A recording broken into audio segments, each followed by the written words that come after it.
Alright, I'm Recorded Delivery Moyes, and this is Watch, Listen, Consume. I'm going to chat about a load of rollerblading stuff I've seen in the last week.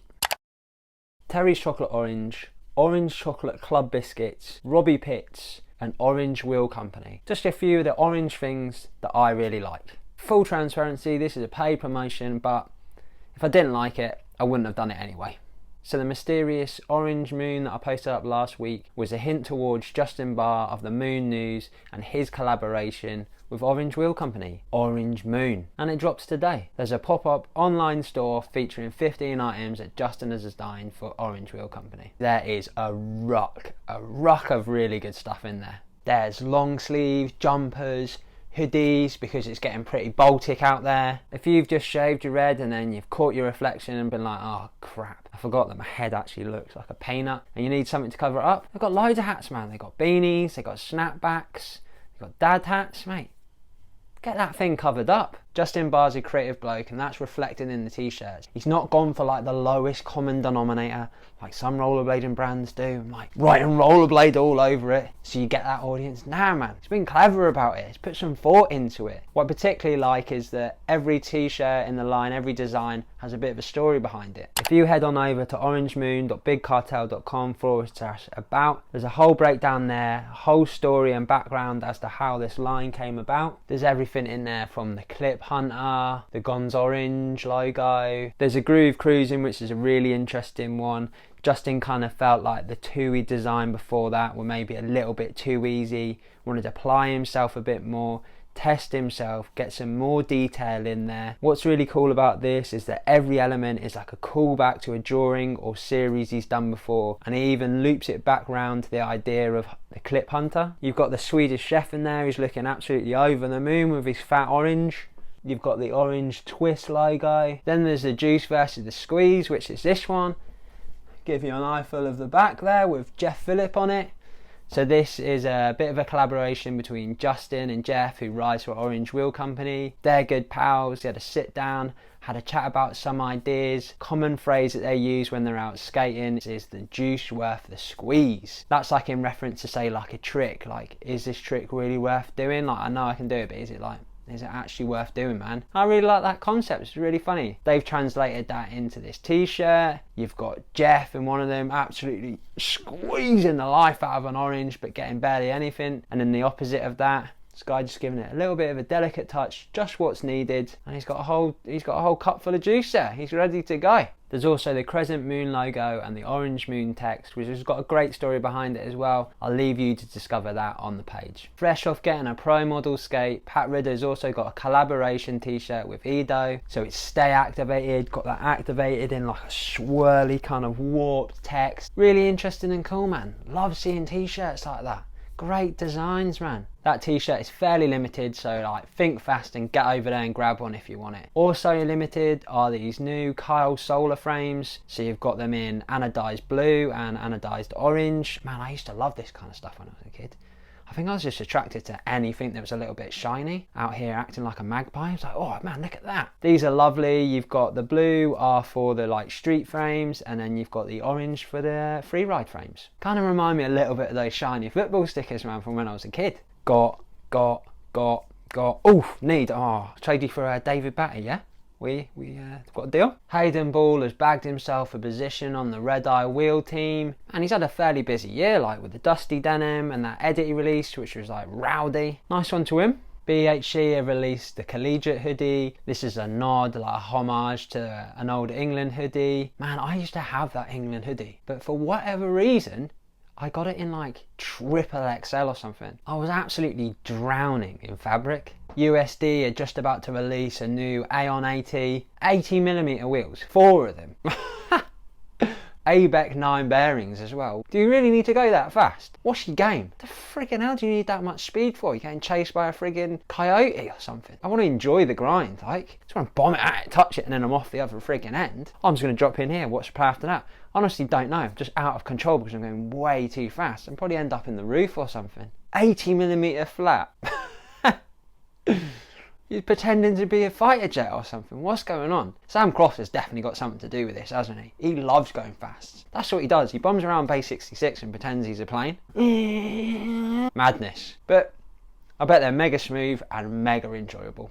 Looks like Moonshine are also putting themselves into the Soulplate game, posted up a little no context video. Good to have more companies doing more stuff. Corewheel are probably best known for their protective gear and their big old scooter wheels as well, have jumped into the inline wheel game. They're coming out with a 60mm wheel. It's a unique bonding process, tried and tested. Aren't all wheels tried and tested? Or do some people just make them and chuck them out there and go, ah, that'd be fine? If they did, I wouldn't mind, as long as they were honest about it. But like, we've made these wheels, we've just not had the time to test them. We'll take a couple of quid off, so they're cheaper for you. Yeah, go for it, go out there, wow, bandit style. Just take a risk, man. Drop in, your wheels explode on you. Or you drop in the sound. You're flying around like Sam Crofts.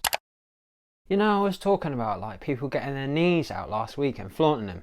The Mesmer skate team have the best knees going, man, and they were proper flaunting them all over the place.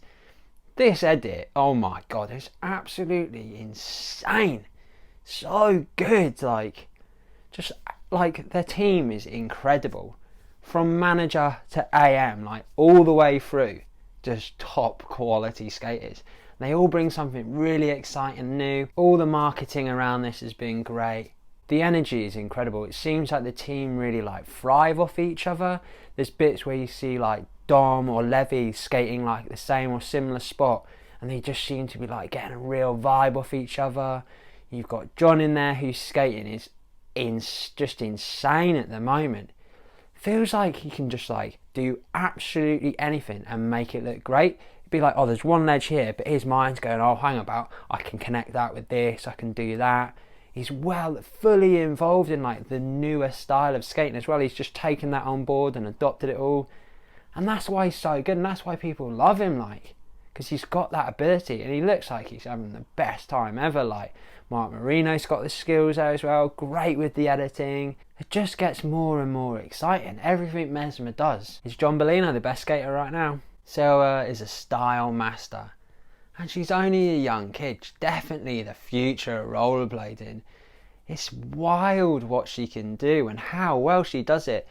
Full commitment to like great techniques, great positioning, and what a way to start. If you're starting like that early, man, the future will just be insane. This edit is absolutely brilliant. She ripped it up at the Blading Cup. Make sure you check this, man. If there wasn't enough blading content already, Bacemint have gone the extra step further and given us even more by uploading loads of their videos onto their YouTube channel.